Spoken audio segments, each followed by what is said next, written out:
All right, back here on Inside Wrestling Radio with Chief Jay Eagle in the house today. And before the break, the Chief was telling us about some of the people he's had over work for him in APW and was naming some of those big names over there. Now, Chief, we're going to move forward just a little bit here. And I had mentioned before the break that you've had some people take you to task on your booking style. And in fact, and I think you and I even talked about it at one point. And the word is out there, Chief, that you'll pretty much use anybody who comes through the door. How do you respond to that? What do you think about the way you use talent and how you book talent? Oh, yeah, I was unlocking the building last Friday, and a wino walked up wanting to borrow $20, said his card broke down. I said, well, just hang around till later on. I need some wrestlers. So all of a sudden there, we got throat cancer. That's the name he come up with. I had a couple of guys to beat him up, and he was gone. But no, seriously, Rick, I think there's a place for everybody. I mean, a lot of these guys run shows and won't use certain people, but I think there's a place for everybody. I mean, really?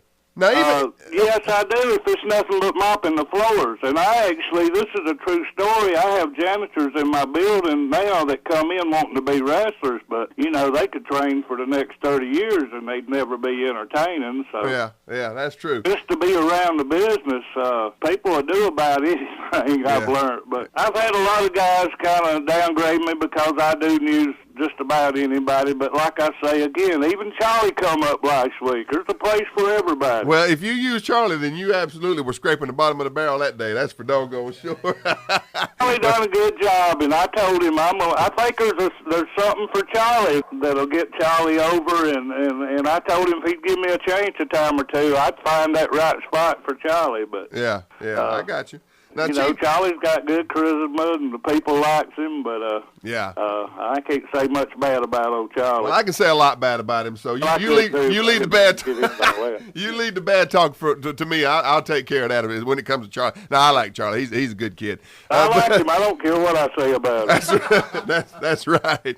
Now, Chief, here about a couple of years ago, I guess it's coming up on now, you had some guys over there working for you, and they actually split off and went over to Greenville to work. What was behind all that? Because there was a little bit of controversy behind that. Well, too, at the time that happened, Rick, I was having 10 and 12 matches, and just like when APW and Chester started up, it was kind of a good thing for me. You've got to move the upper talent out to be able to bring the lower talent in. Right. And then you run into guys that's always got a better idea, and, you sit back and watch, and a better idea ain't always the best thing for drawing the crowd. And right. So, I agree with you. That was kind of a blessing for me. I hate to see some of them boys go, like Boomer Payne and Ken Magnum. We've been friends for a long time and still are, as far as I know. But that's my business. I mean, you got to move some guys out to be able to bring new guys in. And I still have my wrestling school every Tuesday night. And when those guys go through the course and are ready to start, and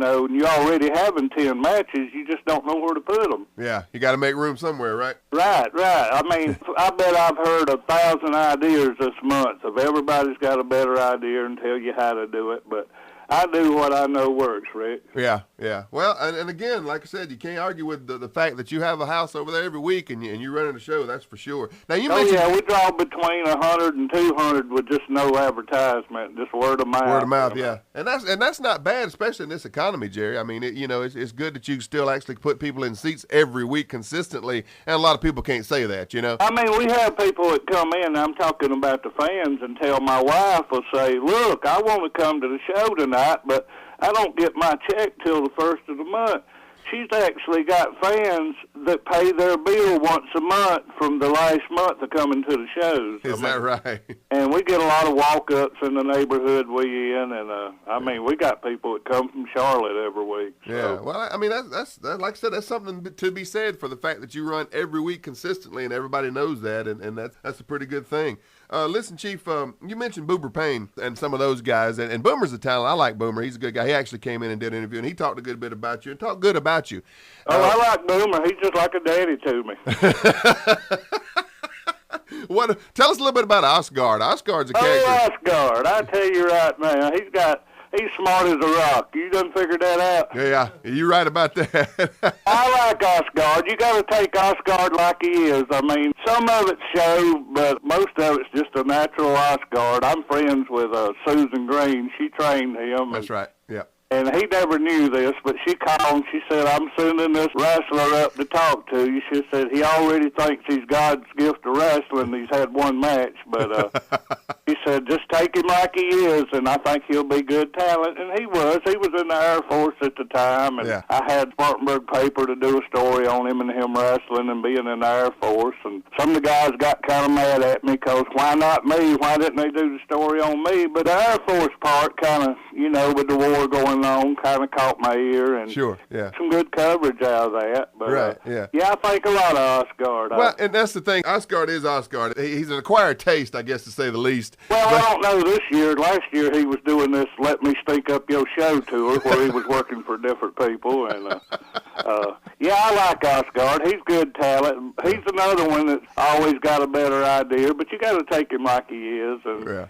he don't complain, and if he no-shows me this week, I'm going to put him under next week, and he just takes it with a grin, and just, you know, we've been friends, and as far as I know, I assume it stays that way. Yeah. When we had him in here a few weeks ago, he spoke very highly of you, and he and I talked in private after the interview, and he said that he really he does think the world of you, and he would come do anything in the world for you. So, and I guess that speaks to your friendship there. Chief, in the couple of last few minutes we got here, you got any big upcoming events you wanted to plug real quick? Well, I got this Saturday night. We're doing another TV taping for local TV, which I'll get that information to you when we get enough shows taped to get on the air. But I had a meeting with the station. They said tape about 10 shows and get back with us. So that's what we're doing now. We got Buddy Landale against Ricky Morton. We got George South, Eric Anton, Chad Wilson, APW Tag Team Champions Nick Fury and Dirty. We got the heavyweight champion Mike Truck. And right now, Mike Truck is doing this segment called Beat the Champ. Yeah. He's actually taking challenges from the audience, from the crowd. Oh. They're all putting their names in a hat, and he draws a name out every week of who he's going to fight. You know, it can be wrestlers, brick masons, or cashiers, or UFC fighters. He says he don't care, just bring them on. He's taking on all comers, huh? And we got the U.S. champion, Matt Marshall, Matt Marshall. He's doing a good job for me. He hadn't been wrestling but 2 or 3 years, but he's doing a great job. Yeah. Well, that's all tomorrow night, Chief, or is that over the next few weeks? No, that's tomorrow night. Oh, that's a loaded show then. Oh, yeah. We're going to do 2 1-hour tapings. We're going to tape 1 hour, and we're going to take a little break, and then we're going to tape the second hour. So that'll give me 6 shows in the can before I can get it on the air. I got to have 10 shows. Who are you in contact with as far as getting on television? What station are you talking to? Well, I'm not going to reveal any of that because I don't want to come on here next 2 months and say, well, it didn't pan out. So when everything's a go, I'm going to release the information. So right now, my number one concern is the video production and getting the shows in the can ready to go. And, you know, I was telling you earlier, we did 4 shows, and we was using a video production crew out of down your way, Lawrence Greenwood, and they had some personal problems, so we've changed over. I had a meeting last night with a new production crew, and they're wanting to do American Pro Wrestling is a retro show. Yeah. You know, like what me and you growed up on, calling old school wrestling. Right, yeah. I'm sort of torn between doing the modern thing, so that's some thought I got to put into that. It's all kind of up in the air. Yeah, it's all kind of up there, and all that decision will be made tomorrow night because this time tomorrow it'll be over with. So. Okay, all right. Well, you know, best of luck to you. And Charlie's got something here real quick. I can't understand what he's saying. Ask him real quick what you want, Charlie. Chief, you said that U.S. champ Matt Marshall was going to be there tomorrow. I thought Matt lost to you last week. You know, Charlie, you right. That goes to show you when you've been wrestling long. I did win that belt from him, didn't I? You've won so many titles you can't keep up with him, right, Chief? I can't keep up with it. And Wahoo always told me a belt's good for nothing but tearing your wrestling bag up. That's exactly right, Chief. But then, you know, already the whole thoughts of me winning that belt is on TV tomorrow night. Matt Marshall says he will be calling a group of shareholders together to have that belt stripped off me because there was a cheer involved in that finish. So all that's a storyline for TV. Okay, good deal. Well, it's a good thing. Good to hear you moving forward, Chief. Chief, we're all the way out of time here. Real quick in the last couple of seconds, do you have an internet website or anything out there you want to push real quick? Yeah, we got Chief J. Eagle Facebook. Got Chief J. Eagle. Well, it's just J. Eagle Facebook.